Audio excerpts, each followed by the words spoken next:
काषाय वस्त्रं करदण्डधारिणं कमण्डलु पद्मकरेण शङ्खं चक्रं गदाभूषितं भूषणाढ्यं श्रीपादराजं शरणं प्रपद्ये।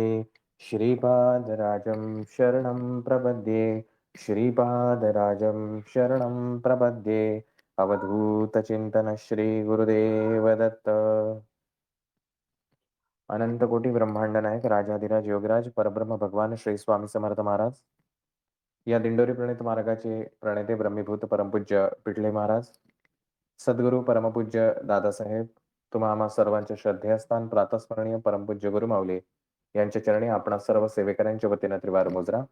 उपस्थित सर्व सेवेकरी बंधू आणि भगिनींनो, आज आपण 29 आणि 30 असे 2 अध्याय बघण्याचा प्रयत्न करणार आहोत.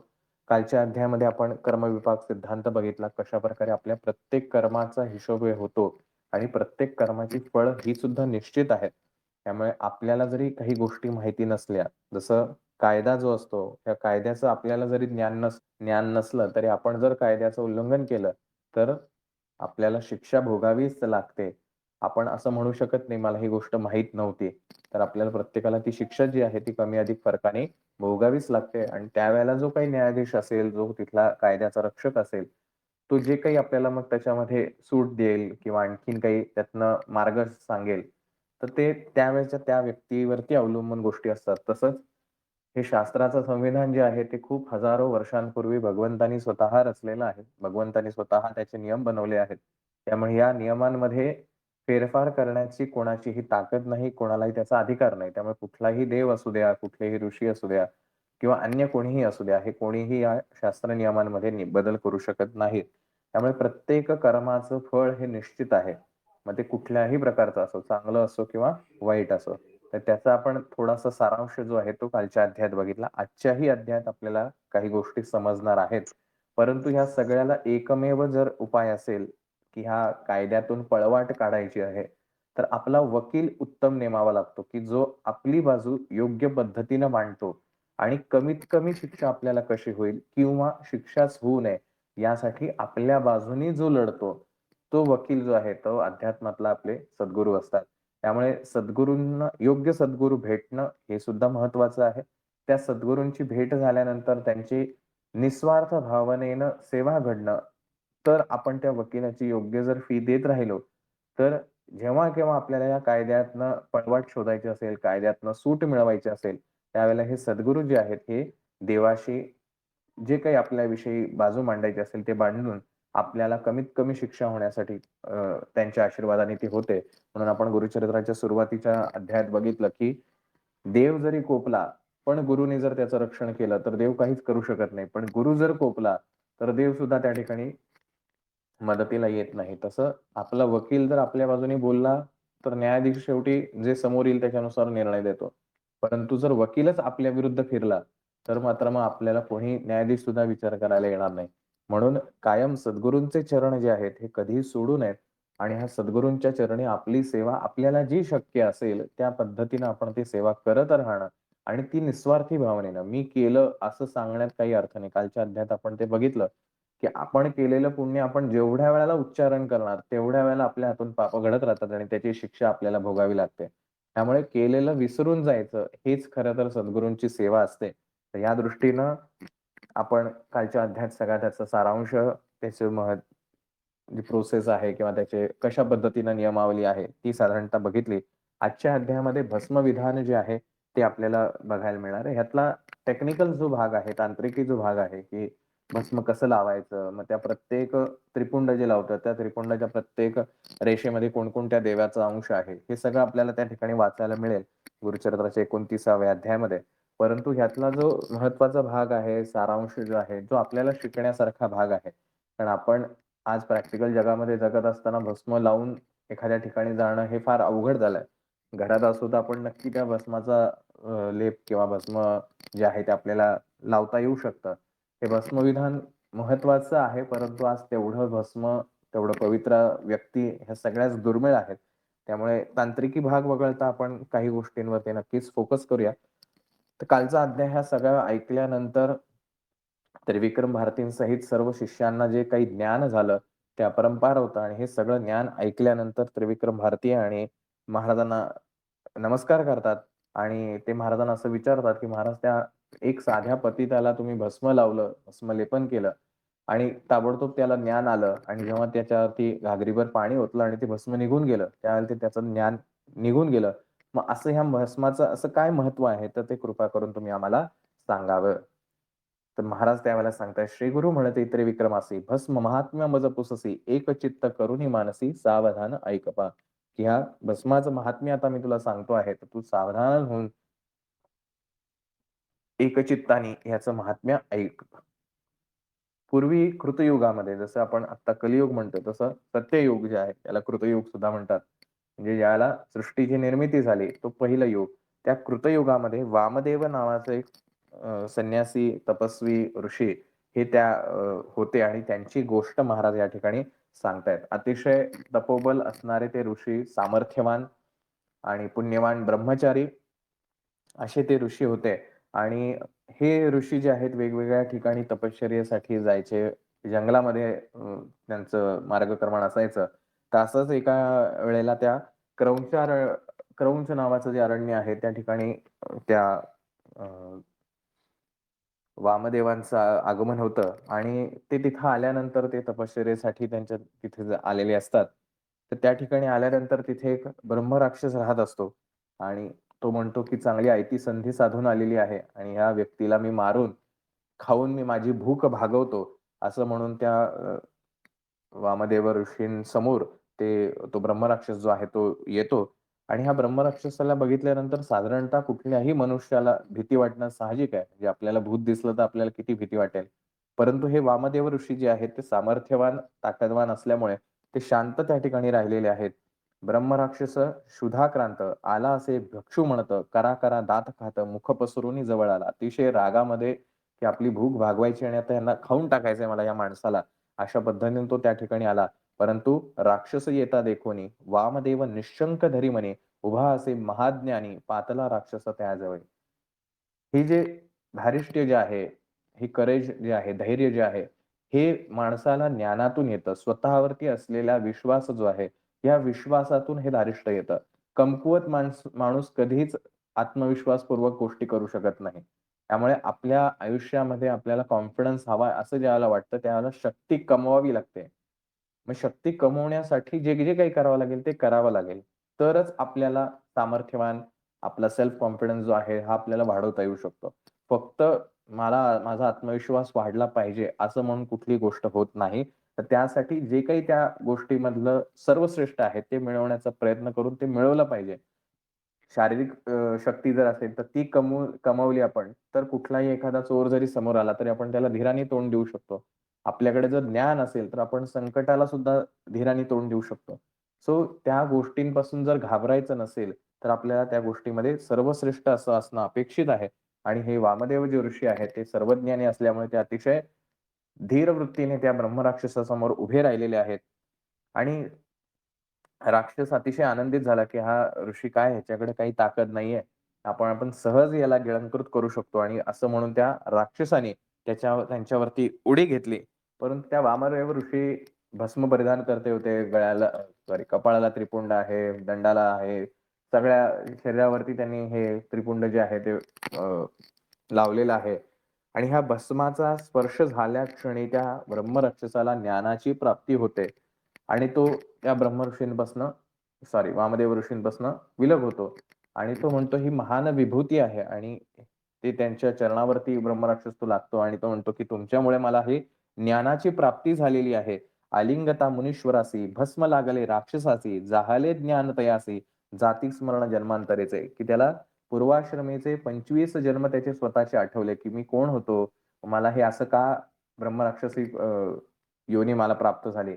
या सगळ्या गोष्टीचं त्याला ज्ञान होतं आणि त्या ठिकाणी त्याचं जे पाप आहे, ते पाप जळून जातं म्हणजे थोडक्यात नष्ट होतं. शेवटी गिल्ट ज्यावेळेला येतं, मनामध्ये दुःख ज्यावेळेला होतं, की आपण किती चुका केल्यात आयुष्यामध्ये, त्यावेळेला पापाचा क्षय होत राहतो आणि तसंच या ब्रह्मराक्षसाला हे सगळं आठवतं, की आपलं आयुष्य कसं गेलं, आपण किती-किती चुका केल्यात आणि त्यामुळे त्याचं पाप जे आहे, ते सगळं त्या ठिकाणी जळून गेलेलं आहे. तर जळून म्हणजे प्रत्यक्ष जळून जात नाही. ज्यावेळेला आपल्याला ती गोष्टीचं वाईट वाटतं, दुःख होतं, पश्चात्ताप होतो, त्यावेळेला ते पाप अशी गोष्ट काही राहत नाही. कारण पाप अशी काही दाखवायची गोष्ट नाहीये ह्या सगळ्या गोष्टी ज्या आहेत. सो पातक गेले जळूनी, राक्षस झाला महाज्ञानी, जैसा लागता चिंतामणी, लोह सुवर्ण केवी होय. समस्त मिळती कामना, दुर्लभ सत्पुरुषाचे दर्शन, स्पर्श होता श्री गुरुचरण, पापा वेगळा होय नर. या जगामध्ये जर दुर्लभ काही असेल, तर आपण मागेही या गोष्टी म्हणलं होतं, की सत्संग हा दुर्लभ आहे. हा सहज साध्य नाही. यासाठी आपल्याला त्या पुण्याची कमाई करावी लागते. त्यावेळेला आपल्याला सत्संग लाभतो. चांगल्या माणसांची संगत कधी लाभेल? ज्यावेळेला आपण जाई सत्कार्य केले असतील तर. आपण जेव्हा म्हणतो, की माझ्या आजूबाजूला अशी माणसं का आहेत? तर हा प्रश्न स्वतःला विचारायचा, की मी माझ्याकडनं चांगली कामं काय करतोय? मी किती लोकांना मदत करतोय? किती प्रमाणात करतो आहे? एक करायची मदत आणि 10 वेळा ओरडून सांगणं ह्याला सत्कार्य म्हणत नाहीत. ते आपण कालच्या अध्यायात बघितलं, की केलेलं सांगितलं, की ते सगळं नष्ट होतं. त्यामुळे आपण किती सत्कार्य करतो हे आपण स्वतःला विचारायचं. त्यामुळे सत्संग लाभण्यासाठी सुद्धा शेवटी पुण्य असावं लागतं आणि अशा प्रकारे त्याला त्या ब्रह्मराक्षसाला ज्ञान होतं आणि तो ब्रह्मराक्षस त्या वामदेव ऋषींच्या चरणाशी त्यांना नतमस्तक होतो. तर ते वामदेव ऋषी जे आहेत ते त्याला विचारतात, की "बाबा तू कोण आहेस? इथे का आलास? इथे या जंगलामध्ये तू ब्रह्मराक्षस म्हणून का आलास?" असं त्याला ते वामदेव ऋषी जे आहेत ते विचारतात आणि हे ऐकल्यानंतर तो राक्षस जो आहे तो त्याचे 25 जन्म सांगतो आणि त्यांनी काय-काय चुका केल्या हे सगळं तो त्या ठिकाणी सांगायला लागतो आणि तो असं म्हणतो, "म्हणे राक्षस तैवेळी आपणासी ज्ञान झाले सकळे, जाती स्मरण अनंत काळी पूर्वापरीचे स्वामिया. पूर्वजन्म 25 25 मागील जन्मांचं त्याला ज्ञान झालं. होतो राजा यवन देशी, दुर्जय नाम आपणासी, दुराचारी वर्तुला आपण." की 25 जन्म अगोदर तो एक यवन राजा होता. जे मुसलमान त्यावेळेला आपल्या भारतावरती साम्राज्य होतं. तर तसा तो त्यावेळेचा राजा होता. ज्याचं नाव जे आहे ते दुर्जय असं त्याने त्याचं नाव सांगितलं. आणि ज्यावेळेला राजेपद असतं, ऐश्वर्य असतं, सत्ता असते, पैसा असतो, सगळ्या गोष्टींची उपलब्धता असते. तसं आपण अनेक वेळेला म्हटलं, की ज्यावेळेला सगळं तुमच्याकडे असतं, त्यावेळेला सहजरित्या अहंकार वाढतो. अहंकार वाढला, की त्या अहंकारामध्ये मदांध होऊन चुकीच्या अनेक गोष्टी ज्या आहेत, त्या त्या ठिकाणी केल्या जातात. तसंच या राजाने सांगितलं, की "मी काय-काय पाप केली? का मी ब्रह्मराक्षस म्हणून जन्माला आलोय? म्या मारिले बहुत लोक, प्रजेसी दिधले दुःख, स्त्रिया वारिल्या अनेक, राज्यमध्ये करून या." की त्यांनी किती त्रास दिलेला आहे, तर लोकांना मारलंय. निष्पाप लोकांना त्यांची हत्या केली आहे. कितीतरी स्त्रियांचा त्याने उपभोग घेतलेला आहे. राज्यमध्ये करून या, की माझ्या राज्याचा माज करून माझी सत्ता म्हणून मी कोणावरती कशाही प्रकारचे अत्याचार जे आहेत, ते केलेले आहेत. प्रजेला सतत मी दुःख दिलेलं आहे. या दुःखाचं वर्णन किंवा याच्या कर्माचं वर्णन जे आहे, ते गुरुचरित्रात दिलेलं आहे. आपण जर ते वाचलं तरी आपल्याला वाटेल, की काय राजा होता. एवढं कोणी करतं का? परंतु हे जे कर्म आहेत, या कर्मामुळेच त्याला हे सगळे पुढचे त्रास झालेले आहेत. ऐसा पापी राक्षस होता मुनी अंगस्पर्श, गेली क्षुधा आक्रोश झाला ज्ञानी परियेसा. आणि इतका पापी असलेला तो राक्षस त्या ब्रह्मराक्षस योनीमध्ये आहे. परंतु या वामदेव ऋषींच्या त्या भस्माच्या स्पर्शाने त्याला ते ज्ञान झालंय. आता तो हे सगळं सांगतोय, की कशाप्रकारे माझ्या आयुष्यात या गोष्टी घडलेल्या आहेत. तर राक्षसाने स्वतःचे जे पाप आहेत, कालही आपण बघितलं, की ज्यावेळेला पाप सगळ्यांसमोर मांडलं जातं, त्यावेळेला ते पाप नष्ट होतं. वारिल्या स्त्रिया अमित, अन्य भोगिल्या नाही गणित. एक दिवस घेऊनी रती सुख, पुनरपी न भोगिते असे. मी आत्तापर्यंत इतक्या स्त्रियांचा म्हणजे त्या जेव्हा मी राजा होतो, दर दिवशी एका स्त्रीचा मी भोग घ्यायचो आणि एकदा त्या स्त्रीचा भोग घेतल्यावर परत तिचा कधी उपभोग घेतला नाही. इतक्या अगणित स्त्रियांचा मी उपभोग घेतलेला आहे. एके दिवशी एकीसी, रती देऊनी त्यजितीसी, ठेवी अंतर्गृहासी, पुनरपी न देखे. अशा अनेक स्त्रियांचं मी सुख घेतलेलं आहे. त्याचे गणित सुद्धा दिलेलं आहे, की किती प्रत्येक जातीमधल्या शेकडोंनी स्त्रियांचा, मग ज्यांचे पती मेलेले आहेत अशा विधवा स्त्रिया असतील किंवा त्यांच्या नवऱ्यांना मारायचं आणि मग त्या स्त्रियांचा उपभोग घ्यायचा. अशा अनेक प्रकारे एकशत चांडाळिनी, सहस्त्रवरिल्या पुलंदिनी, पंचशत स्त्रिया डौमिणी, रजकिणी वरल्या शतचरी. अशा प्रत्येक जातीतल्या 100, 400, 500 ब्राह्मण स्त्रिया 300 म्हणजे 300 ब्राह्मण स्त्रिया, 400 क्षत्रिया म्हणजे जे सैनिकाचे आहेत त्यांच्या 400 स्त्रिया, अशा अनेक स्त्रियांचा त्यांनी उपभोग घेतलाय. प्रजेला दुःख दिलेलं आहे. लोकांची हत्या केलेली आहे. इतकं सगळं पाप फक्त त्यांनी कशामध्ये केलंय? राजापण भोगण्यामध्ये, मदांध होऊन, सत्तेचा गर्व करून. दुसरी गोष्ट राजाला दुसरं व्यसन म्हणजे दारूचं व्यसन आहे. त्यामुळे दारूच्या व्यसनामध्ये अनेक गोष्टी त्यांनी त्या केलेल्या आहेत. आणि एवढं करून सुद्धा तो काही तृप्त नाही. इतुक्या स्त्रिया भोगुन तृप्त नव्हे माझे मन, विषयासक्त मद्यपान करी नित्य उन्मत्त मी. रोज दारू प्यायचो मी. आणि माझं मन समाधानी होत नव्हतं. आणि अशा प्रकारे रोज नित्य आचरण केल्यानंतर काही दिवसांनी मला व्याधी झाली. मी आजारी पडलो आणि त्या आजारी पडल्यानंतर मला मृत्यू आलेला आहे.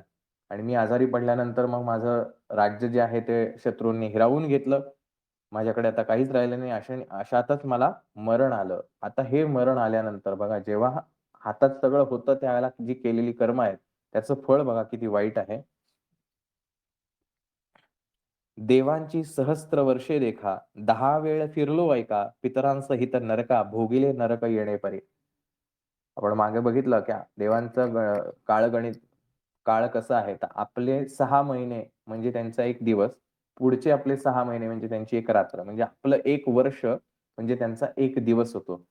असं त्यांनी सांगितलं, की देवांची सहस्त्र वर्ष, असे देवांची 1000 वर्ष त्याला नरक यातना भोगायला लागलेल्या आहेत, त्या आत्म्याला.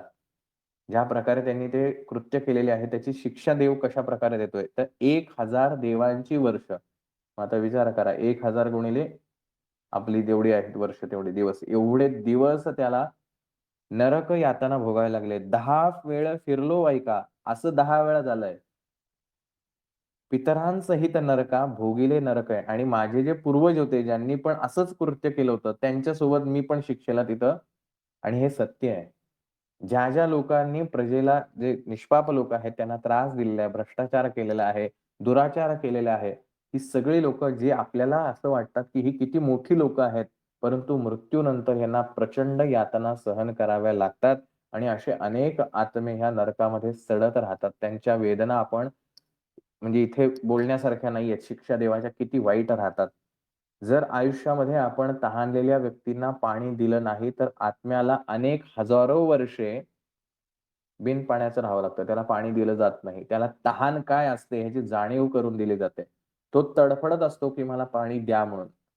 आता हे पाणी प्रत्यक्ष प्यायचं नसतं, परंतु ती इच्छा जी आहे, ती इच्छा जी आहे ती वाईट असते. त्या आत्महत्या ही एक गोष्ट जरा फक्त एक्सप्लेन करायची म्हणली तर आपण कानावरती हात ठेवू. कारण पुढे जन्मलो प्रेतवंशी, विरूप देह आपणासी, सहस्त्र शिश्ने अंगासी, लागली असती परियसा. असे हजारो, लाखो वर्ष मी ह्या यातना भोगलेल्या आहेत. मला खूप छळलं गेलं आहे तिथं. कारण तू या प्रकारे लोकांना त्रास दिलेला आहे. आणि अशा प्रकारे सगळं झाल्यानंतर यमाच्या दरबारी आलो. मग यमाची शिक्षा सुरू झाली. एवढं सगळं झाल्यानंतर यमाची शिक्षा सुरू झाली. नाना कष्टे वेटलो, दुजा जन्म आपणासी येणे परी दिव्य शत, वर्षे कष्टलो क्षुधाक्रांत, पुन्हा यमपंथ, नाना कष्टे कष्टलो. अशा प्रकारे अतोनात यातना केल्या. त्याच्यानंतर मला पुढचा जन्म प्राप्त झाला. तो जन्म कोणाचा होता? व्याघ्र, वाघाचा जन्म झाला.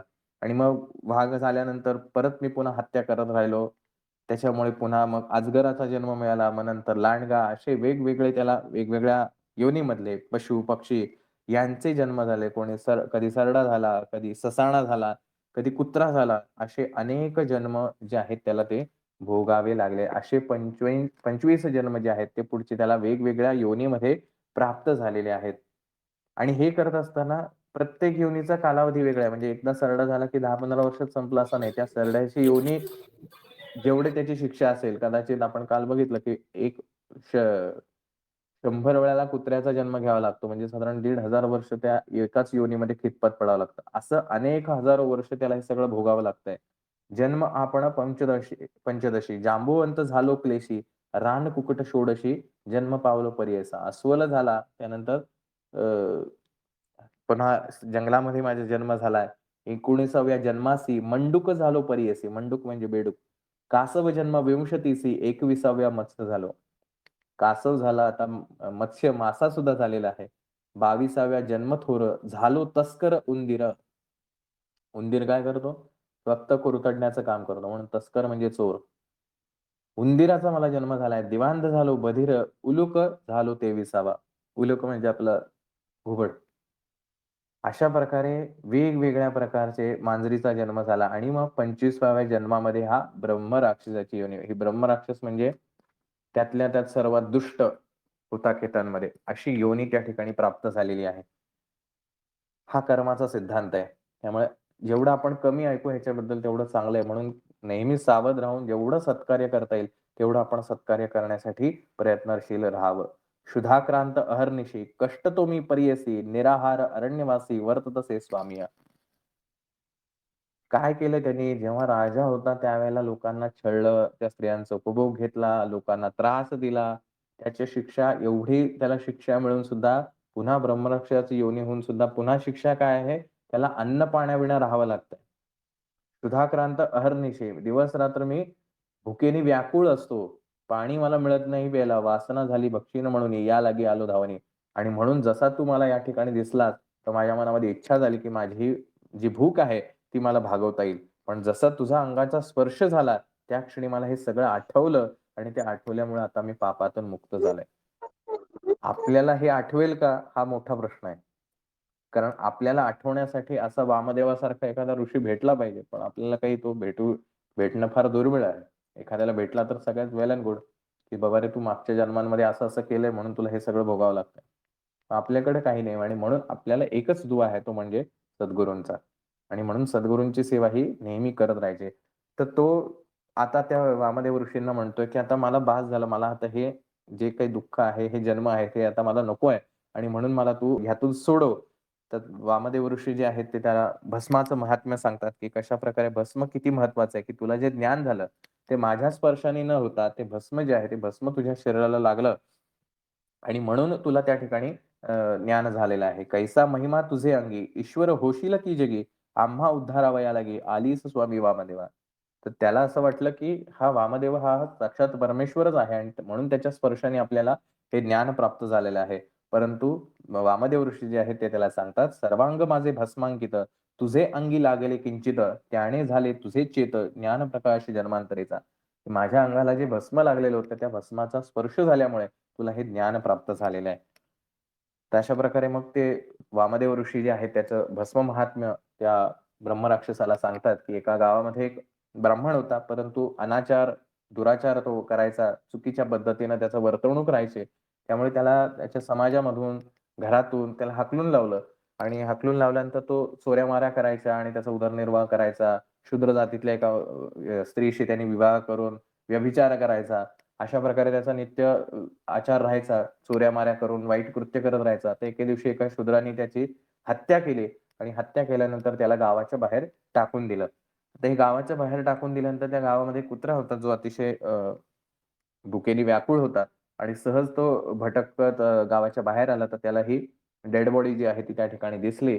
तर आपली भूक भागेल, हे मांस खायला मिळेल म्हणून ते कुत्र्याने ते डेड बॉडी जी आहे ती तोंडाने ओढायला सुरुवात केली. तर त्या कुत्रा जो होता तो पूर्वी त्या एका भस्माच्या ठिकाणी, देवाच्या ठिकाणी जाऊन बसलेला होता. तेव्हा त्याच्या पोटाला भस्म लागलं होतं आणि ह्या भस्माचा स्पर्श त्या व्यक्तीच्या शरीराला झाला.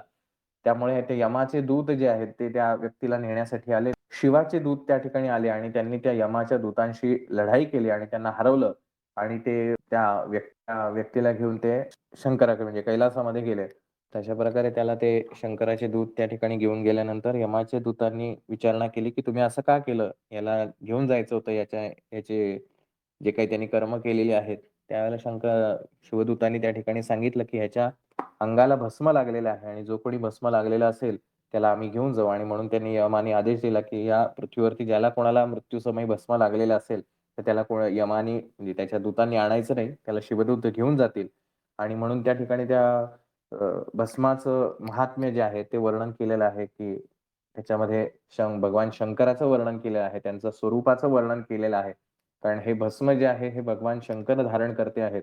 त्यामुळे ते ऋषी असं म्हणतात, की त्या भस्माचं महात्म्य आम्ही काय सांगावं? हे साक्षात भगवंत ते धारण करतो आणि त्यामुळे भगवान शंकराचं अतिशय सुंदर वर्णन की तो दिसायला कसा आहे, त्याचं स्वरूप कसं आहे, त्याचे गुण कसे आहेत, असं सगळं जे वर्णन आहे ते या अध्यायामध्ये आहे आणि ते मग त्रिपुंड कसं लावायचं, पहिल्या बोटानी, मधल्या बोटानी, तिसऱ्या बोटानी काय लावायचं, अंगठ्यानी काय लावायचं, मग ते म्हणत असताना मंत्र कोणते म्हणायचे, हे सगळा जो उल्लेख आहे तो त्या अध्यायामध्ये 29व्या अध्यायामध्ये आपल्याला मिळेल. हा सगळा तांत्रिक भाग आहे. दंडाला कसं लावायचं, कपाळाला कसं लावायचं. त्यामुळे शैवपंथीय जे आहेत त्या पद्धतीनं भस्माचं धारण नियमित करतात. तर अशा प्रकारे ह्या भस्माचं महात्म्य या अध्यायामध्ये आपल्याला बघायला मिळतं. आणि हे झाल्यानंतर मग महाराजांनी हे सगळं त्या त्रिविक्रम भारतीला जे आहे ते समजावून सांगितलं, की कशाप्रकारे हे भस्म आहे आणि ह्या वामदेवाची गोष्ट महाराजांनी सांगितली. "वामदेव महामुनी सांगती ऐसे विस्तारुनी, ब्रह्मराक्षसे संतोषिनी नमन केले चरणकमलासी. नमन करिनी योगीश्वरासी, केली प्रदक्षिणा भक्तीसी, विमान आले तत्क्षणेसी, सूर्यसंकाश परियेसा." आणि त्या ब्रह्मराक्षसांनी त्या वामदेव ऋषींना एक प्रदक्षिणा मारली आणि ताबडतोब त्यांना कैलासावरनं शिवदूत घेऊन जाण्यासाठी विमान त्या ठिकाणी आलं आणि त्याला घेऊन गेले. अर्थात त्याला मुक्ती मिळाली. विमान आलं म्हणजे आपल्यासारखं काही एअरपोर्टवर उतरला आणि तो घेऊन गेला अशातलं विमान नाही. तर ते मोक्ष मिळाला त्याला त्या ठिकाणी. दिव्य विमान बैसोनी गेला स्वर्गासी तत्क्षणी, वामदेव महामुनी दिधला तयासी परलोक. ह्या वामदेवाच्या दर्शनाने आणि त्या भस्माच्या स्पर्शाने त्या ब्रह्मराक्षसाचं जे एवढ्या वर्षांचं जे पातक होतं, ते पातक सगळं नष्ट झालं आणि त्याला मुक्ती मिळाली. त्यामुळे सरतेशेवटी प्रत्येकाला मुक्ती हाच एक भाग आहे. परंतु ते करत असताना आपण कर्मामध्ये अडकतो आणि म्हणून हजारो लाखो वर्ष आपण अनेक योनींमध्ये खितपत पडतो, नरकाच्या मध्ये पडून जातो. नरकामध्ये जवळपास 7 वेगवेगळ्या प्रकारचे नरक आहेत आणि या प्रत्येक नरकाची एक लेव्हल आहे. जसं आपण म्हणतो ना, की एखादा चांगला शिक्षक असतो. तो काय फारसं बोलत नाही. थोडंसं आपल्याला गोडीत समजावण्याचा प्रयत्न करतो. त्यापेक्षा थोडासा खाष्टा असतो. तो एखाद 2 फटके मारतो. एखादा अतिक्रूर असतो. तो तर मारूनच आपल्याला इतकं बदडून काढतो, की काही विचारायचं सोय नाही. तशा ह्या नरकाच्या एक लेव्हल्स आहेत. जसं कर्म असेल त्याच्यानुसार तो त्या नरकात जाऊन पडतो. म्हणून आपण मागच्या एका अध्यायामध्ये बघितलं होतं, की गुरूंची निंदा जर केली तर रौरव नरकामध्ये जायला लागतं. असं त्या ठिकाणी ती स्त्री आहे, ती पत्नी जी आहे ती नवऱ्याला सांगते. त्यामुळे जसं पाप असेल त्यानुसार त्या नरकामध्ये आपल्याला एंट्री मिळते. आपल्याला म्हणजे प्रत्येक त्या आत्म्याला. म्हणून सदाचारी राहणं हे महत्वाचं आहे. आणि असं सगळं सांगून त्रिविक्रम भारतीला महाराज हे सगळं सांगतात. त्रिविक्रम भारती अतिशय प्रसन्न होतात, की महाराजांनी एवढं आपल्याला ज्ञान दिलेलं आहे. नमन करून श्री गुरुसी निघाला आपुले स्थानासी, झाले ज्ञान समस्तांसी श्री गुरुच्या उपदेशे. अशा प्रकारे महाराजांच्या मुखातून ह्या सगळ्या गोष्टी या सगळ्या शिष्यांना कळल्या. त्यामुळे तेही अतिशय धन्य झाले आणि त्रिविक्रम भारती जे आहेत ते महाराजांचा निरोप घेऊन पुन्हा आपल्या कुमसी गावामध्ये गेलेले आहेत. अशा प्रकारे हा 28वा अध्याय या ठिकाणी पूर्ण झाला. 29वा अध्याय पूर्ण झाला. त्यानंतर 30वा अध्याय जो आहे तोही तितकाच महत्वाचा आहे, की आता हे त्रिविक्रम भारती जे आहेत ते त्यांच्या गावी गेलेले आहेत. आता पुढे काय झालं? आता उत्सुकता आणखीन वाढत चालली आहे, की महाराज प्रत्येक क्षणागणिक ह्या सगळ्या गोष्टी लीला ज्या आहेत, त्या अजब लीला सगळ्या महाराजांच्या गाणगापूरमध्ये घडतायत. त्यामुळे त्या नामधारकाला अतिशय उत्सुकता लागली आणि त्यांनी सिद्धमुनींना विचारणा केली, की "महाराज आता पुढे काय झालं ते सांगा." नामधारक शिष्य राणा, लागे सिद्धाची या चरणा, विनवतीसे कर जोडून भक्तिभावे करून या.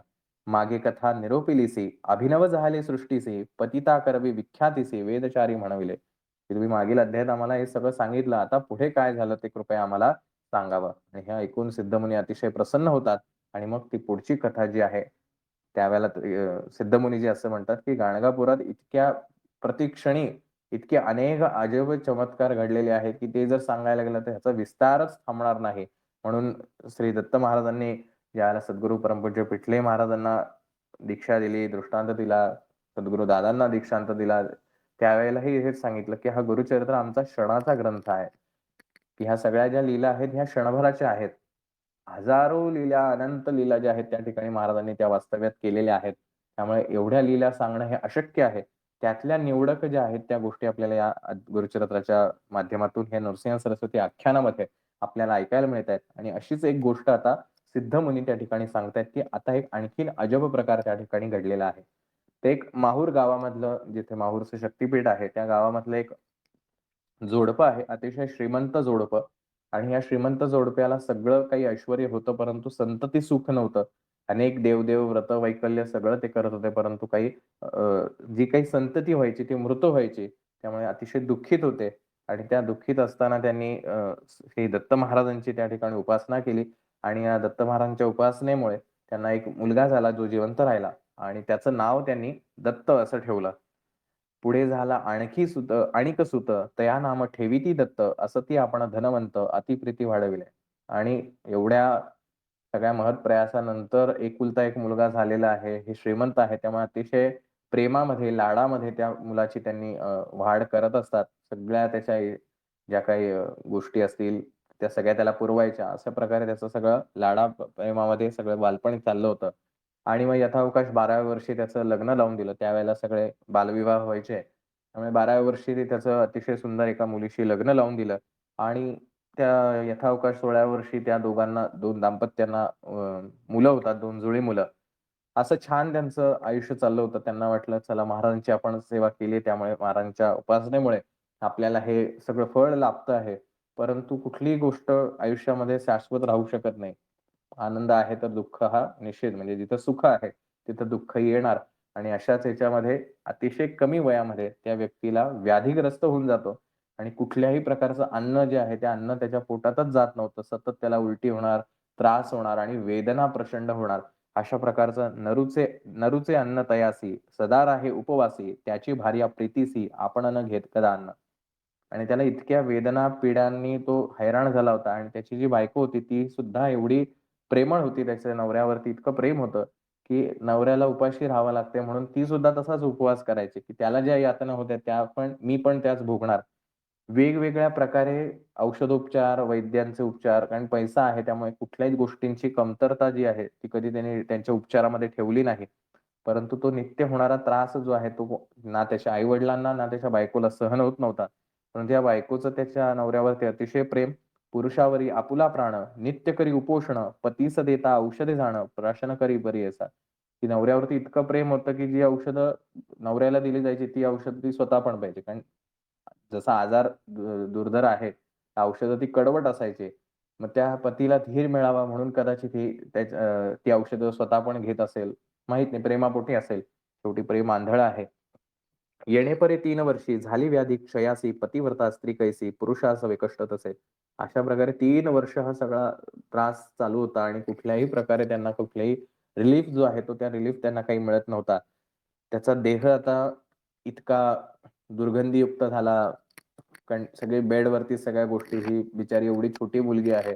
पण तरीसुद्धा ती त्या नवऱ्याचं सगळं सेवा शुश्रूषा जी आहे ती करते आहे. परंतु कुठल्याही प्रकारचं आता डॉक्टर्स जे आहेत, ते डॉक्टर सुद्धा त्या व्यक्तीच्या जवळ यायला तयार नाही. इतकं त्याच्या शरीराला दुर्गंधी सुटली. परंतु ही जी त्याची पत्नी आहे, ती मात्र त्याच्या सेवेमध्ये कुठेही कमतरता ठेवत नव्हती. अनेक जपजाप्य, अनुष्ठानं, हवन, दानधर्म हे सगळं जे आहे त्या माता-पित्यांनी, त्या बायकोनी सगळं करून, की बाबा ह्याचा आरोग्य ह्याला लाभावं अशासाठी हे सगळं करत होते. परंतु कशाचाही परिणाम होत नव्हता. अनेक जपानुष्ठानं, मंत्रविद्या, महाहवन, अपरिमित ब्राह्मण भोजन करविताती अवधारा. कितीतरी प्रकारचं अन्नदान केलं. सगळ्या गोष्टी करतायत. ही गोष्ट आपल्याला फार समजून घेण्यासारख्या गोष्टी आहेत. आता हे सगळं झाल्यानंतर शेवटी डॉक्टरांनी सांगितलं, की आता काही ह्याच्यात सुधारणा होणं शक्य नाही. तर तुम्ही समजून घ्या, की आता ह्याचा थोडेच दिवस ह्याचे राहिलेले आहेत. आणि असं सांगितल्यानंतर तो जो नवरा जो आहे, तो बायकोला असं म्हणतो, की "तू तुझं आयुष्य का माझ्यासाठी व्यर्थ वाया घालवतेस? तर तू तुझ्या माहेरी जा, दुसरं लग्न कर आणि तुझं आयुष्य सुखी जग." आई-वडिलांनी तो समजावतो. परंतु त्या बायकोचं त्या नवऱ्यावर इतकं प्रेम असतं, ती म्हणली, "मी तुम्हाला सोडून जाणार नाही आणि कृपा करून तुम्ही तरी मला असं म्हणू नका, मला दूर लोटू नका. त्यामुळे मी जे काही मला करता येईल ते मी सगळं करायचा प्रयत्न करेल, पण तुम्ही मला दूर लोटू नका." तर त्याला खूप वाईट वाटतं. मी हिच्यासाठी काहीच करू शकत नाही. हे एवढं माझ्यासाठी करते. पण ह्या व्याधीने मी इतका ग्रस्त झालोय आणि त्या पत्नीचं दुःखही सहन होत नाही. पत्नी तर उलट ते "जेथे असे तुमचा देह, सवेची असे आपण पाहे, मनी न करा संदेह, समागमी तुमची आपणा." की जिथं-जिथं तुम्ही असेल, तुमचा देह असेल त्या ठिकाणी मी जाणार. उद्या तुमचा मृत्यू झाल्यानंतर स्मशानात सुद्धा मीच तुमच्या सोबत राहणार आहे. अजिबात काळजी करू नका. मी तुमची साथ कधीही सोडणार नाही. असं ते म्हटल्यानंतर सगळ्यांना त्या आई-वडिलांना सुद्धा खूप वाईट वाटतं, की काय करू आता? सगळ्या प्रकारचे प्रयत्न करून झाले, पण काही उपाय होत नाही. आणि ते जे सासू-सासरे आहेत, ते सासू-सासरे बिचारे या मुलीच्या हातापाया पडतात, की "तू तुझं आयुष्य नको खराब करून घेऊ, की आमचं भोग आहेत तर आम्ही भोगायचं, पण ऑलरेडी आम्ही हे सगळं भोगलंय. हीच संतती कशीबशी टिकली होती महाराजांच्या सेवेमुळे, पण ती सुद्धा आता अशा प्रकारचे तिला आजार झालेला आहे. तर तू तुझं आयुष्य नको खराब करून घेऊ." तर त्यावेळेला ती सासू-सासऱ्यांना उठवते आणि ती म्हणते, की "असं काही समजू नका, मी माझ्या पतीचं रक्षण करेल." फार सुंदर तिने उत्तर दिलेलं आहे. की विनवितेसे त्यावेळी आम्हा राखील चंद्रमौळी, पाठवा एखाद्या स्थळी पती आपला वाचेल. की तुम्ही अजिबात काळजी करू नका, की माझा पती कुठे वाचेल ते तुम्ही मला सांगा. मी तिथं घेऊन जाईल आणि माझा पतीचा मी जीव वाचवेल. तुम्ही काळजी करू पण मला फक्त तुम्ही मार्गदर्शन करा. तर आता महाराज जे आहेत गाणगापूरला आहेत, म्हणजे साऊथमध्ये आहेत. ही गोष्ट चालली विदर्भामध्ये. त्यावेळेला काही सोशल मीडिया नाही, की स्टेटसवर ठेवायचं महाराजांचं, WhatsAppवर, Facebookवर, Instaवरती टाकायचं. म्हणजे लोकांपर्यंत प्रसिद्धी होणार असं काहीच नाहीये. पण आपल्याला म्हणजे हा हा आजचा ट्रेंड आहे, आजचा काळ आहे. त्यामुळे टेक्नॉलॉजीच्या माध्यमातून आपण प्रचार-प्रसार करतोय. पण महाराजांचा प्रचार-प्रसार महाराजच करत असतात. त्यामुळे गाणगापूरला महाराज आहेत आणि ही माहूरपर्यंत गोष्ट आहे. म्हणजे हे ख्याती बघा महाराजांच्या त्यावेळच्या लीला किती प्रसिद्ध झाल्या असतील. किती लोकांना त्याचे अनुभव आले असतील आणि म्हणून एवढ्या दूर-दूरपर्यंत कीर्ती गेली होती. आणि म्हणून सांगती लोक महिमा ख्याती, नरसिंह सरस्वती श्री गुरुमूर्ती, गाणगापुरी वास करती, तया स्वामी पहावे. या एका वाक्यामध्येच महाराजांच्या लीला किती घडल्या असतील तिथे याची आपल्याला कल्पना येऊ शकते. अदरवाईज कर्नाटक ते माहूर, विदर्भापर्यंत एवढ्यापर्यंत प्रसिद्धी जाणायचं आणि लोकांनी सांगावं, की आता शेवटचा एक उपाय म्हणून तुम्ही अ, गाणगापूरला नरसिंह सरस्वती म्हणून आहेत तिथं त्यांच्याकडे जा. हे सांगितलं नसतं. म्हणजे इतक्या अजब लीला महाराजांनी नक्कीच केल्या असतील आणि मग हे सगळे जे गावातले लोकं आहेत, विद्वान लोकं जे आहेत, ते त्या मुलीला सांगतात, की एकमेव आता शेवटचा उपाय आहे. तो म्हणजे गाणगापूरला तू तुझ्या पतीला घेऊन जा आणि तिथे नृसिंह सरस्वती आहेत. त्यांच्या कृपा जर ह्याच्यावरती झाली, तर नक्की हा मृत्यूतून बाहेर येईल. त्याच्या आजारातून तो बरा होईल. ती सगळ्यांचा निरोप घेते, सगळ्यांचे आशीर्वाद घेते. ती म्हणते, "मी नक्की ह्यांना घेऊन जाईल आणि बरा करूनच तुमच्यापर्यंत घेऊन येईल." असं म्हणून ती प्रवास करत-करत गाणगापूरच्या ठिकाणी येते.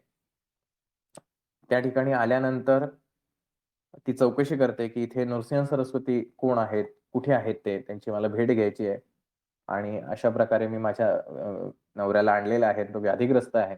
तर त्यावेळेला ते सगळे म्हणतात, की महाराज हे आता संगमावरती गेलेले आहेत.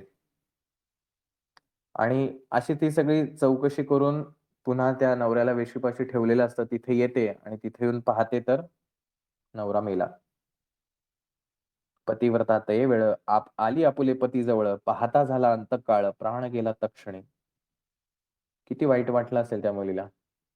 माहूरवरनं बिचारी त्या अशा व्याधीग्रस्त ज्याच्या दुर्गंधीने, शरीराच्या दुर्गंधीने डॉक्टर सुद्धा जवळ येत नाही. इतके त्याच्या शरीराला दुर्गंधी येतेय. अशा व्यक्तीला सोबत घेऊन ती गावोगावी हिंडत इथपर्यंत आली आहे. किती लोकांनी तिची हेटाळणी केली असेल, तिला खायला-प्यायला दिलं असेल का नाही, काही माहीत नाही. पण धनवान आहे. त्यामुळे तिच्याकडे कदाचित पैसे भरपूर दिले असतील. पण हा सगळा त्रास कितीही पैसा आपल्याकडे असला, तरी सुद्धा पेशंटची काळजी घेणं हे इतकं सोपं नाही आणि अशा पेशंटची तर अजिबातच नाही. एक व्यक्ती 20-1 वर्षाची मुलगी असेल ती एवढ्या लांब त्या नवऱ्याला घेऊन आली आणि आता जिथे महाराजांच्या ठिकाणी काहीतरी चमत्कार घडेल अशी आशा घेऊन ती त्या ठिकाणी येते आणि ज्यावेळेला महाराज आता संगमावरती आहेत, आता आपल्या नवऱ्याला तिथे घेऊन जाऊ असा विचार घेऊन परत ती नवऱ्याजवळ येते. त्यावेळेला तिला कळतं की आपला नवरा मेला. आकांत करीते नारी लोळत असे धरणीवरी भोसकुनी घ्यावा घेता सुरी वारती तियेसी ग्रामलोक. ती इतका आक्रोश करते, इतकं दुःख व्यक्त करते, की मी पण आता स्वतः पोटामध्ये सुरा खुपसून घेते आणि माझाही जीव संपवते. काही उपयोग नाही. मी एवढ्या आशेने या ठिकाणी आलेली आहे. परंतु सगळे लोकं तिला थांबवतात, की असं काही करू नको. परंतु ती सतत आपलं डोकं जे आहे ते जमिनीवर आपटते, आक्रोश करते. आणि हा आक्रोश आपण कल्पना करू शकतो, काय त्या स्त्रीचं दुःख असेल. आपल्याही अंगावरती काटे उभे राहतील, की किती भयान परिस्थितीमधनं ती उभी करतीये, पण बिचारी महाराजांनी पण किती परीक्षा बघावी. "आपळी शिर भूमीसी, हाणी उरी पाषाणेसी, केश मोकळे आक्रोशे प्रलापितसे परी तिचं कपाळ जे आहे, ती सतत जमिनीवरती आपटतीये, जोरजोरात डोकं आपटतीये. "हाणी उरी पाषाणेसी" दगडं घेऊन स्वतःच्या छातीवरती बडवतीये. दुःख आहे, आक्रोश झालेला आहे तिचा. की एवढं सगळं मी जे करते ते माझ्या पतीला वाचवण्यासाठी करत होते आणि ही आशा घेऊन मी इथं आले होते आणि हे काय बघावं लागलं मला आणि म्हणून तिला वाईट वाटतं, की मी किमान जर मी माझ्या गावातच थांबले असते, तर किमान माझ्या सासू-सासऱ्यांना स्वतःच्या मुलाचं अंतिम दर्शन तरी घेता आलं असतं. मी त्यांना आश्वस्त करून आली आहे, की मी तुमच्या मुलाला नक्की वाचवेल. तुम्ही काही काळजी करू नका. ते बिचारे त्या विचारात असतील, की आपल्या मुलाला नक्की ही वाचवून आणेल आणि आता जर त्यांना हे समजलं तर काय होईल? तिला प्रचंड दुःख होतं आणि ती ओरडून-ओरडून देवाच्या नावाने, की "देवा काय केलं?" माणूस दुःखात असतो त्याला त्याला कुठल्याही भान राहत नाही. "हा देवा काय केले? का मज गायीसी गांजिले? आशा करुणी आले राखीसी प्राण म्हणून. इतक्या कळवळून ती सगळ्या गोष्टी म्हणतीये आणि सगळे जे आजूबाजूचे ग्रामस्थ लोक आहेत ते तिच्या आवाजाने सगळे त्या ठिकाणी गोळा झाले आणि सगळेजण बिचारे तिला सांगतायत, की "आता काय नशिबासमोर कोण काय करू शकतंय? तू आता थोडंसं शांत हो, थोडासा प्रॅक्टिकल विचार कर आणि पुढचा याचा अ, अंतिम संस्कार जो आहे तो तो त्या ठिकाणी करण्यासाठी परवानगी द्यावी." परंतु ही काही ऐकायला तयार नाही. आता कवणा शरण जावे, राखेल कोण मज जीवे, प्राणेश्वरा तेजोन जीवे, केवी वाचो म्हणत असे. मी लहानपणी हरतालिकेचं व्रत केलेलं आहे. पार्वतीची पूजा केलेली आहे आणि माझा विवाह होण्यासाठी म्हणून मी सगळ्या प्रकारची व्रत वैकल्य केली आहेत. ही सगळी निष्फळ झाली की काय? आणि माझ्या पोटी हे माझ्या कपाळी हे विधवापणाचं अहेयपण, हे वैधव्य योग जो आहे हा माझ्या आयुष्यात यावा. कोठे गेले माझे पुण्य, वृथा उजिली गौरी रमण, कैसे केले मज निर्वाण, ऐका माया बहिणी हो. तर मी हे जे एवढं पुण्य केलंय, हे पुण्य कुठे गेलं माझं आणि माझा हा पती असा का मरावा? काय मी असं पाप केलं होतं? सगळ्या प्रकारचे व्रत-वैकल्य सगळं केलंय आणि असं ती आक्रोश करत असताना त्या ठिकाणी एक भस्मधारांकित एक तपस्वी त्या ठिकाणी येतो. जटाधारी आहे. भस्मांकित जटाधारी, रुद्राक्षमाळा भूषण अलंकारी, त्रिशूळ धरेला असे करी, येऊनी जवळी उभा ठेला. आणि तो त्या ठिकाणी येतो आणि त्या मातेला पुन्हा एकदा ज्ञानाच्या गोष्टी सांगण्याचा प्रयत्न करत. अर्थात हा तपस्वी महाराजांशिवाय दुसरा कोणीच नाही. कारण ती महाराजांवरती विश्वास ठेवून त्या ठिकाणी आलेली असते आणि महाराजांनाच बोल लावत असते, की मी तुमच्या आशेवरती इथं आली आहे आणि तुमच्या चरणाशी येऊन, तुमच्या गावात त्या वेशीवर येऊन असं का घडावं? आधी-मधी झालं असतं तर तिला कदाचित एवढं दुःख झालं नसतं. परंतु आता अगदी अंतिम क्षण आहे, की आता झालं इथपर्यंत आता महाराजांची भेट झाली, की ह्याचं बरं होईल. अशी आशा घेऊन ती आली आणि नेमकं गावाच्या वेशीवरच ह्या सगळ्या गोष्टी त्या अतिशय असह्य असलेली वेदना त्या ठिकाणी होते आणि म्हणून महाराज त्या ठिकाणी अशा रूपामध्ये प्रकट झाले असतील आणि ती जी व्यक्ती आहे, ती संन्यासी जी आहे, ती आता त्या स्त्रीला ज्ञान देते आहे आणि ती विचारते, "तू कशाला रडतेयस? कसला व्यर्थ दुःख करतेयस? भोगले आपण हे अढळ, वाया रडसे निष्फळ, शोक आता करू नको." की प्रत्येकाला आपापल्या कर्मानुसार सगळं भोगावं लागतं. तू का दुःख करतेयस? दिवस 8 जरी तू रडसे, न ये प्राण प्रेतासे, जैसे लिहिले ललाटेसे, तया परी घडेल रण. तू जरी 8 दिवस जरी अशी रडत बसली तरी सुद्धा काही होणार नाही. त्याच्या कर्माने त्याला जे मिळालं आहे, ते परत येऊ शकत नाही. मूढपणे दुःख करीसे, समजता मरणा तू जाणसे, कवण वाचला असे धरित्रीसे, सांगा आम्हासी म्हणत असे, की तू मूर्खपणे हे रडतेयस. कोण या पृथ्वीवरती कोण अमर आहे मला सांग. प्रत्येकाला मृत्यू हा निश्चित आहे. अगदी परमात्मा जर या पृथ्वीवरती जन्माला आला, तरी सुद्धा त्याला बालपण, तारुण्यपण, वार्धक्य आणि मृत्यू ह्या सगळ्याच गोष्टी ह्या काळाचं गणित जे आहे, हे प्रत्येकाला समान आहे. ते भोगावंच लागतं. "पाहे पा एका वृक्षावरी, येती पक्षी अपरंपारी, क्रमोनी प्रहरचारी, जाती मागुती चहूकडे." बघ त्या झाडाकडे. त्या झाडावरती कितीतरी अगणित पक्षी येतात आणि आपल्या संध्याकाळ झाली, की पुन्हा आपल्या घरट्याकडे निघून जातात. कोण कोणाचे नातेवाईक नसतं. तैसा हा संसार जाणणारी, कवण वाचला असेल स्त्री, माया मोहे कलत्रपुत्री, पती म्हणसी आपुला. आणि तसा हा संसार हा शाश्वत आहे, की सहज आपण काही वेळासाठी या पृथ्वीवरती येतो आणि पुन्हा निघून जातो. कसले ह्या मायामोहामध्ये अडकला आहे नवरा, मुलगा, पिता, पुत्र या सगळ्या गोष्टीमध्ये. आणि म्हणून तू अजिबात दुःख व्यक्त करू नकोस. जसं पाण्यामध्ये, नदीमध्ये एखाद्या पाण्याचा बुडबुडा यावा आणि तो फुटून जावा, त्याचं कसलं दुःख घ्यावं? गंगेमध्ये जैसा फेणं, तेणे परी देह जाणं, स्थिर नोहे याची कारण, शोक वृथा करू नको. अशा प्रकारे तो तपस्वी त्या मातेला अतिशय 4 ज्ञानाच्या गोष्टी समजावून सांगण्याचा प्रयत्न करतो. तिचा तिचा जो शोक आहे, तो शोक त्या ठिकाणी शमवण्याचा प्रयत्न करतोय.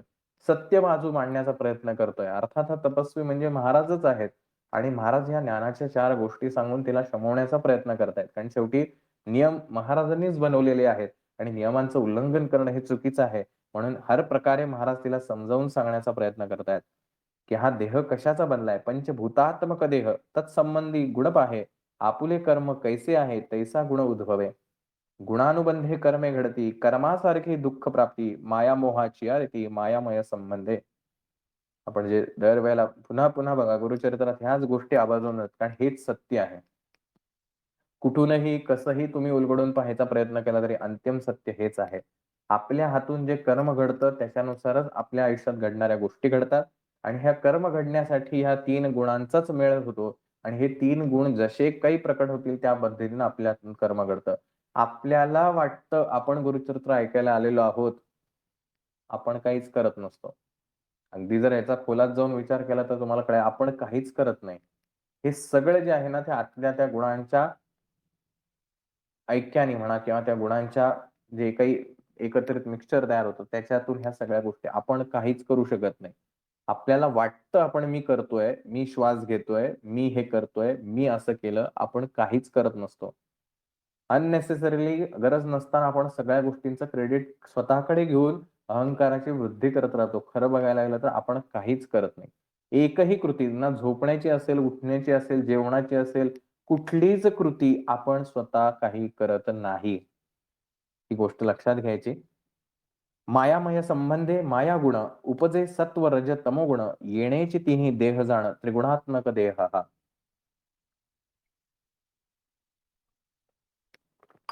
हा देह जो आहे हा 3 गुणांनी युक्त असा बनलेला आहे आणि ह्याच्यावरती संपूर्ण हा देह म्हणजे टूल आहे. एक काय म्हणूया आपण त्याला साहित्य आहे. आणि हे जे गुण आहेत ह्या साहित्याचा उपयोग करून सगळ्या गोष्टी करत असतात. त्यामुळे हा देह नश्वर आहे, हे गुण मात्र राहणार आहेत. आणि हेच गुण मरणानंतर आपल्या आयुष्यात घडणाऱ्या प्रत्येक गोष्टींना कारणीभूत असतात.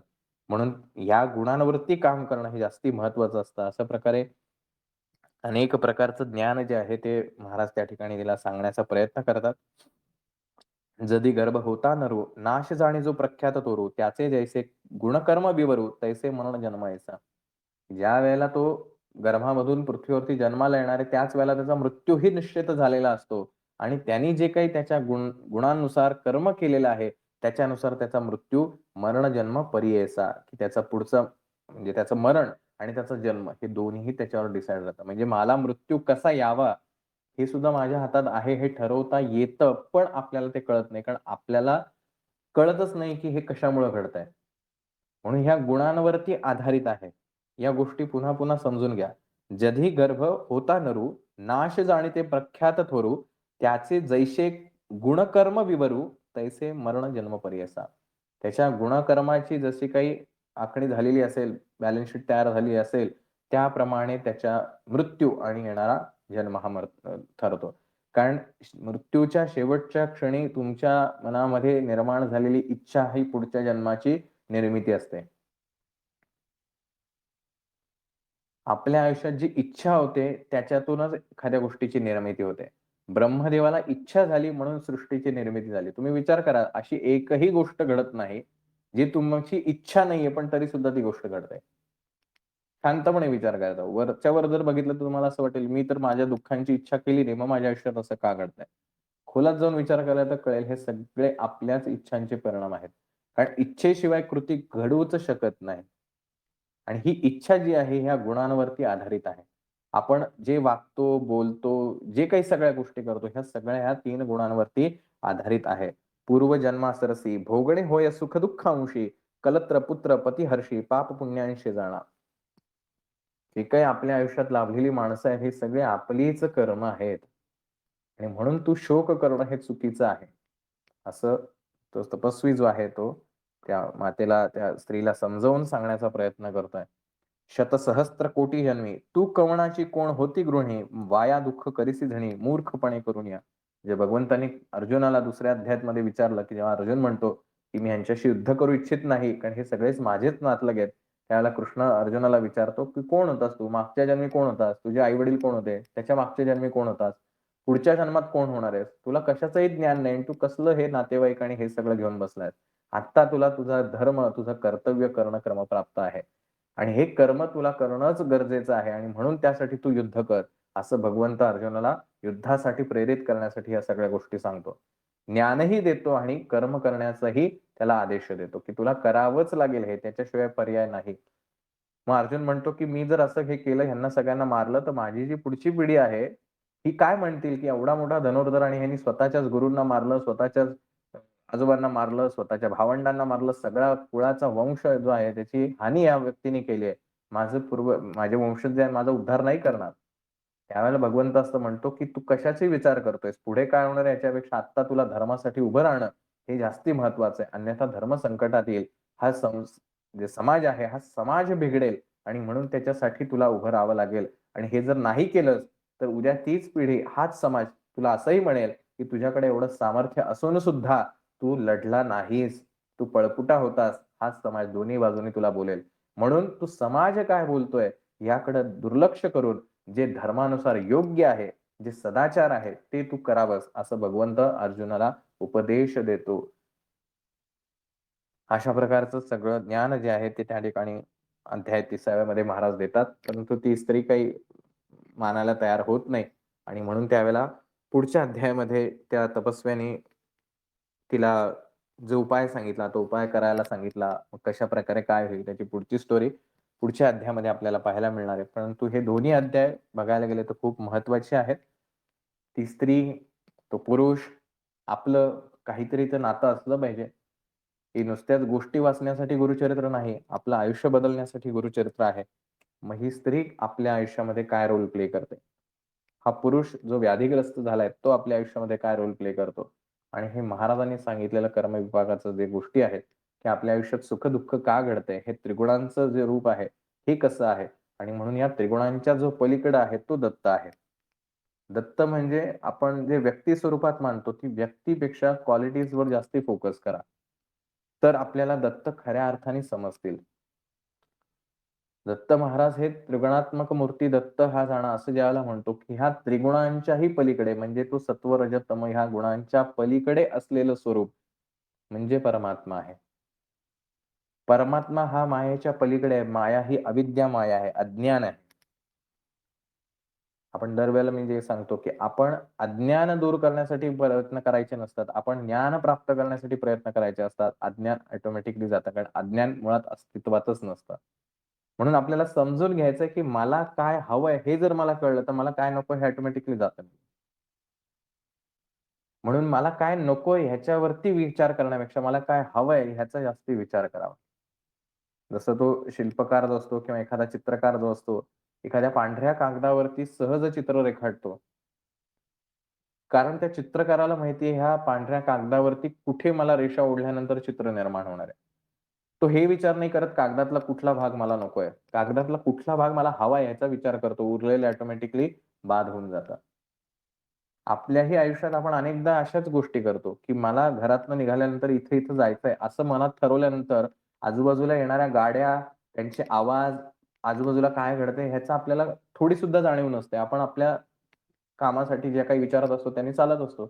हायवेवरनं जेव्हा गाडी चालवतो, त्यावेळेला आपण आपल्या गाडी चालवण्याच्या तंद्रीत असतो. आपल्याला आजूबाजूला काय होतंय ह्याच्याशी काही घेणं-देणं नसतं. म्हणजे ते घडत नाहीये का? तर हो, अनेक गाड्या जातायत, येतायत, त्यांचे आवाज येतायत, झाडांचे पानं हलतायत, वाऱ्याचा आवाज येतोय, सगळं होत असतं. परंतु ज्यावेळेला मी माझ्या उद्दिष्टांवरती फोकस असतो, त्यावेळेला आजूबाजूच्या गोष्टी ऑटोमॅटिकली गळून पडतात. तसं मी मनुष्य जन्म येऊन माझ्या आयुष्यात मला काय साधायचंय, हे जर मला नेमकं कळलं, तर बाकीच्या ज्या गोष्टी आहेत, त्या सहज गळून जातात. मग मला कशाचा त्रासच होत नाही. कारण माझं त्याच्याकडे लक्षच जात नाही. आपण नेहमी धावतोय सुखासाठी, परंतु एक लक्षात ठेवा, ज्या गोष्टीचं आज तुम्हाला सुख वाटतंय, तीच गोष्ट नंतर दुःखाला कारणीभूत होते.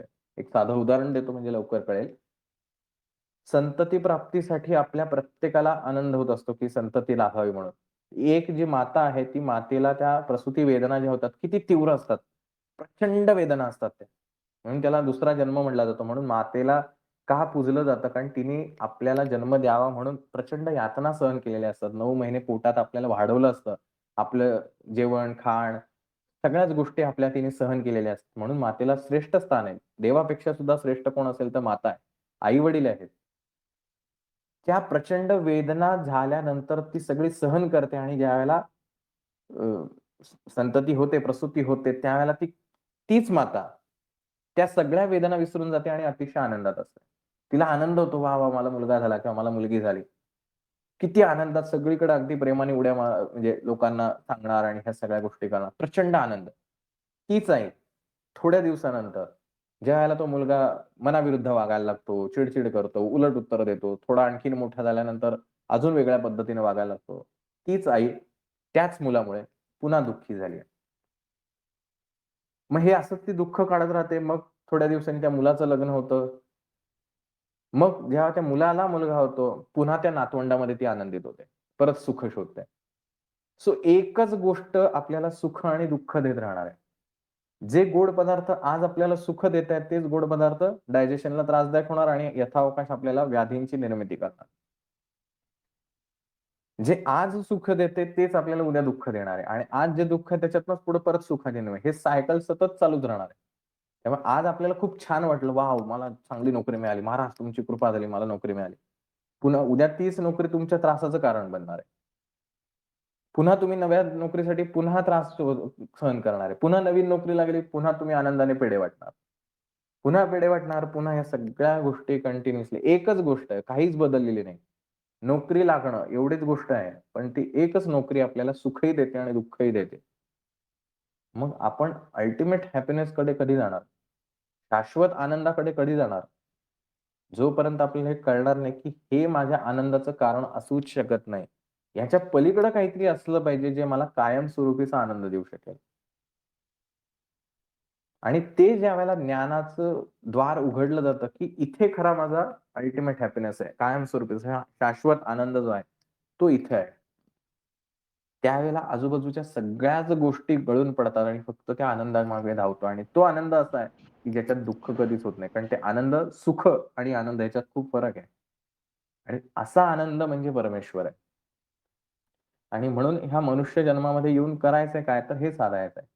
मग ती स्त्री कोण आहे आणि तो पुरुष कोण आहे? तर ती स्त्री म्हणजे प्रकृती आहे, माया आहे, अज्ञान आहे आणि तो पुरुष म्हणजे आत्मा आहे, ज्ञान आहे.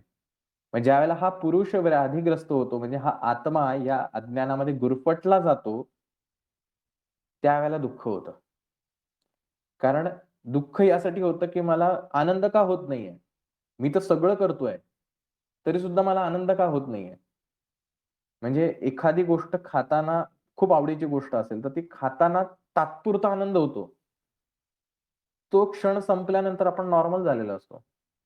मला एखादी नवीन बाईक घ्यायची आहे, तर ती नवीन बाईक घेण्यासाठी मी पैसे जमवण्यापासून मग वेगवेगळे प्रयत्न करतो. मग लोन मिळवायचं असेल, तर लोनसाठी खूप धडपड करतो आणि मग मला बाईक मी घेतो. प्रचंड आनंद होतो. किती वेळासाठी?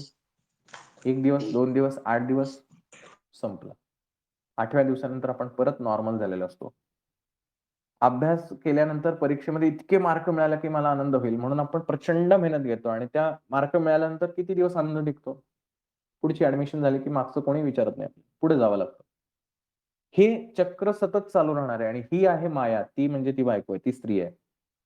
जे शाश्वत सुख कधीच देऊ शकणार नाही. परंतु हा जो पुरुष जो आहे, म्हणजे तो या कथेतला जो पुरुष आहे, तो म्हणजे तो आत्मा आहे. म्हणजे सांख्ययोग जो आहे कपिल मुनींनी सांगितलेला अध्याय क्रमांक 2 भगवद्गीता. आपल्या आतला आत्म्याला जोपर्यंत जे हवंय तोपर्यंत मिळणार नाही, तोपर्यंत तो कधीच सुखी होणार नाही, कधीच आनंदी होणार नाही.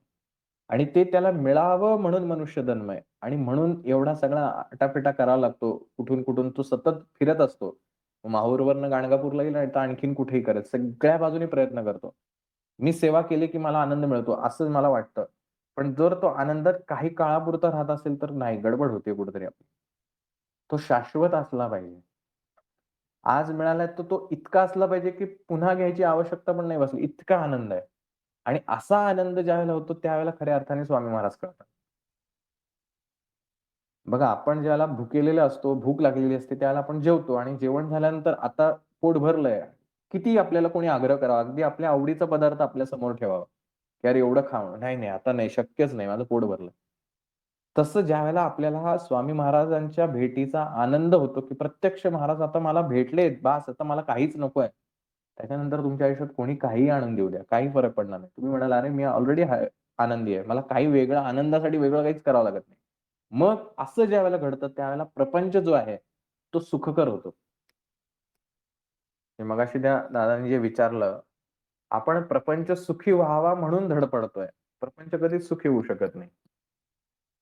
पण प्रपंच सुखी करायचा असेल, तर त्याचं परसेप्शन बदलावं लागेल. त्याच्यामागचा दृष्टिकोन बदलावा लागेल. मग तोच प्रपंच आपल्याला सुख देतो. गोष्ट बदलत नसतात, गोष्टी बदलत नाहीत. या जीवनामध्ये प्रत्येक जन्माला आलेल्या प्रत्येक व्यक्तीला सगळ्या फील्डमधनं जायचं, फेजमधनं जायचंय. त्याला शिक्षण घ्यावं लागणार आहे, कॉम्पिटिशनमध्ये उतरावं लागणार आहे. लग्न आहे, लग्नानंतरचे त्रास आहेत, मृत्यूपर्यंतच्या वेदना आहेत, आजारपण आहे, सगळंच आहे. म्हणजे भगवान गौतम बुद्ध जे आहेत, त्यांना एकाने प्रश्न विचारला होता आणि फार सुंदर आहे तेवढं सांगून मी थांबतो कारण वेळ बराच होईल. त्यांना असा त्यांच्या शिष्यांनी प्रश्न विचारला, की "हे कारण भगवान बुद्ध म्हणजे ज्ञानी. तर त्यांना असा प्रश्न विचारला, की "हे देवा, की या जगामध्ये प्रत्येकाला दुःख होतंय. मग ज्ञान का कमवायचं? ज्ञानी व्यक्तीलाही त्रास होतोय, दुःख होतंय. मग परमेश्वराची सेवा करून काय उपयोग होतोय?" त्यावेळेला भगवान गौतम बुद्धांनी फार सुंदर उत्तर दिलं. त्यांनी असं सांगितलं, की "हे बघा, आयुष्यामध्ये 2 प्रकारचे बाण आहेत. बघा, आयुष्यामध्ये 2 प्रकारचे बाण आहेत. या 2 प्रकारच्या बाणांमधला फरक जर तुम्हाला कळला, तर तुम्हाला समजेल परमेश्वराची सेवा का करायची. एक बाण जो आहे, जो प्रपंचातल्या दुःखाने भरलेला आहे. आयुष्यामध्ये आजारपण असेल, अ, आर्थिक परिस्थितीची विवंचना असेल, ह्या कुठल्याही प्रकारचं दुःख आहे. हा बाण म्हणे सगळ्यांना येऊन टोचतो. प्रत्येकाला लागतो, प्रत्येकाला. जरी तो परमेश्वरी अवतार असला तरी सुद्धा. कृष्णाला सुद्धा झाला ना. रामाला सुद्धा त्रास झाला. कोणाला नाही झाला. हा बाण प्रत्येकाला लागतो. त्यामुळे दुःख सगळ्यांच्या वाटेला आहे. परंतु दुसरा बाण ज्याच्याकडे आहे, त्याला मात्र आनंदी आनंद होतो. मग शिष्यांनी विचारलं, "कुठला दुसरा बाण आहे?" तो दुसरा बाण असा आहे, की तुम्ही त्या पहिल्या बाणाला रिस्पॉन्ड कसं करताय? प्रतिसाद कसे देताय? त्या पहिल्या बाणाच्या लागल्यानंतर तुम्ही प्रतिक्रिया देताय का प्रतिसाद देताय? की मला जेव्हा एखादा बाण लागलाय आणि मला दुःख होतंय, तर तो भक्त जो असतो, जो परमेश्वराची सेवा खऱ्या अर्थाने करत असतो, ढोंगीपणा नाही, खऱ्या अर्थाने. तो ते दुःख झाल्यानंतर म्हणतो, की ठीक आहे, ही पण माझ्या देवाचीच इच्छा असेल. आणि असं म्हणून त्याला जरी ती वेदना असेल, तरी त्याला वेदना वाटत नाही. तो म्हणतो, हे पण देवाचा आशीर्वादच आहे. हा झाला प्रतिसाद, रिस्पॉन्ड. आणि जो देवाची भक्ती करत नाही मनापासून, तो लागल्यानंतर प्रचंड वेदना, "काय माझं आयुष्य आहे? का मला दुःख झालंय?" असं म्हणून प्रतिक्रिया देतो, रिएक्ट होतो. तो रिएक्शन आणि रिस्पॉन्स ह्याच्यामध्ये प्रचंड फरक आहे आणि भगवंताची जो सेवा करतो खऱ्या अर्थाने, तो रिस्पॉन्ड करतो आणि रिस्पॉन्ड करणारा माणूस कधीच दुःखी होऊ शकत नाही. कारण त्याला ते दुःख वाटतच नाही. तो म्हणतो, "हा देहच माझा नाहीये, तर ह्या देहाला घडणाऱ्या कुठल्याही गोष्टी मला लागूच पडत नाही." त्यामुळे हा दुसरा बाण ज्याचा स्ट्राँग आहे, तो माणूस सदैव आनंदी राहू शकतो.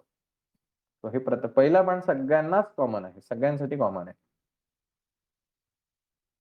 त्यामुळे आपल्या आयुष्यात घडणाऱ्या क्रियेला प्रतिक्रिया देण्याऐवजी प्रतिसाद द्यायला शिकलं पाहिजे. रिस्पॉन्ड करणं शिकलं पाहिजे. एखादा तुम्हाला पटकन काहीतरी त्याने बोलला, रागावला, चिडला, मे बी घरातला व्यक्ती असेल, बाहेरचा असेल, केंद्रातला असेल, अन्य कुठलाही असेल. पहिलं शांत होऊन काही क्षणभर विचार करा, की तो जे बोललाय ते योग्य बोललाय का चुकीचं बोललाय? हे खरंच मी चुकले असेल ना, मी माणूस आहे शेवटी. माझ्याकडनंही काही चुका झाल्या असतील. तर ओके. जर आपल्याला वाटलं, की नाही यार खरंच मी चुकलोय बरं का. रिस्पॉन्ड करा. ओके, धन्यवाद. तुम्ही सांगितलं मला त्याबद्दल छान वाटलं मला. रिस्पॉन्ड करा. संपला विषय. तुम्हाला दुःख होणार नाही आणि विषय तिथंच थांबेल. पण माणूस 99.99% वेळेला रिएक्ट करतो. "तू का मला बोललास? तू नाहीच बोलायला पाहिजे. मी चुकीत नाही तर काही करेन. तू कोण मला सांगणारा?" झालं. रिएक्शन झाली. समोरचा त्याच्यावर परत रिएक्शन देणार. वादावादी होणार. तुमच्या हातनं कर्म घडणार. तुम्हाला पाप भोगावं लागणार.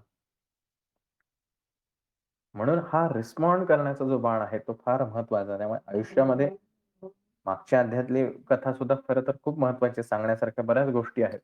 परंतु हे ज्ञान जे आहे ते जोपर्यंत आपल्या आयुष्यात येणार नाही, तोपर्यंत आपलं आयुष्य कधीच सुखी होऊ शकत नाही. तुम्ही कितीही पायपीट करा, कितीही देवधर्म आणि अन्य गोष्टी करायचा प्रयत्न करा. पण जोपर्यंत या मनाला तुम्हाला समजवता येत नाही, मनावरती विजय प्राप्त करता येत नाही, तोपर्यंत सगळ्याच गोष्टी व्यर्थ आहेत आणि हा मनाचा विजय म्हणजेच गुरुचरित्र आहे, की त्याला कसं ताब्यात आणायचं. घोड्यावरती बसल्यानंतर घोड्याने आपल्याला चालवायचं, का घोड्याचा लगाम आपल्या हातात धरून आपल्या पद्धतीने घोड्याला चालवायचं. हे ज्याचं त्या घोडेस्वारावरती अवलंबून आहे. त्यामुळे हे स्किल डेव्हलप करण्याशिवाय दुसरा पर्याय नाही. त्यामुळे जर तुम्हाला पडायचं नसेल घोड्यावरनं, लागून घ्यायचं नसेल, तर तुम्हाला स्किल शिकावं लागेल. अन्यथा घोड्यावर प्रत्येकाला बसायचं आहे. कोणी इथे घोड्यावर न बसता राहू शकत नाही. त्यामुळे तुम्ही या तुमच्या जीवनाला कशा पद्धतीनं रिस्पॉन्ड करताय, याच्यावरती तुमचा आनंद अवलंबून आहे. मम्मी असो हा अशा प्रकारे हा आजचा अध्याय या ठिकाणी पूर्ण होतोय. आज आपण जसं ह्या स्त्रीचं जे दुःख आहे, अतिशय कळवळून ती महाराजांकडे आलेली आहे आणि महाराजांनाच विचारते, की "महाराज मी तुमच्यावरती आशा ठेवून इथपर्यंत आले होते आणि तुम्हीच मला असं अ, धूर लोटल्यासारखं करावं. तुम्ही असं केलं तर मी कोणाकडे जायचं आता? आजारी व्यक्तीने बरं व्हावं म्हणून डॉक्टरकडे जावं आणि डॉक्टरनेच विष पाजावं, तशी माझी अवस्था झाली. आणि म्हणून हे करुणाकरा तू माझ्यावरती कृपा कर आणि जे काही माझ्या गोष्टी चुकल्या असतील, माझी कर्म घडली असतील, तर त्याला तू क्षमा करून माझ्यावरती कृपा संपादन करावी." असं त्या स्त्रीचं म्हणणं आहे आणि त्या स्त्रीच्या म्हणण्यालाच लागून आज आपण अवधूत चिंतन श्री गुरुदेव दत्त या ठिकाणी आपला अध्याय क्रमांक 29 आणि 30 पूर्ण झाला.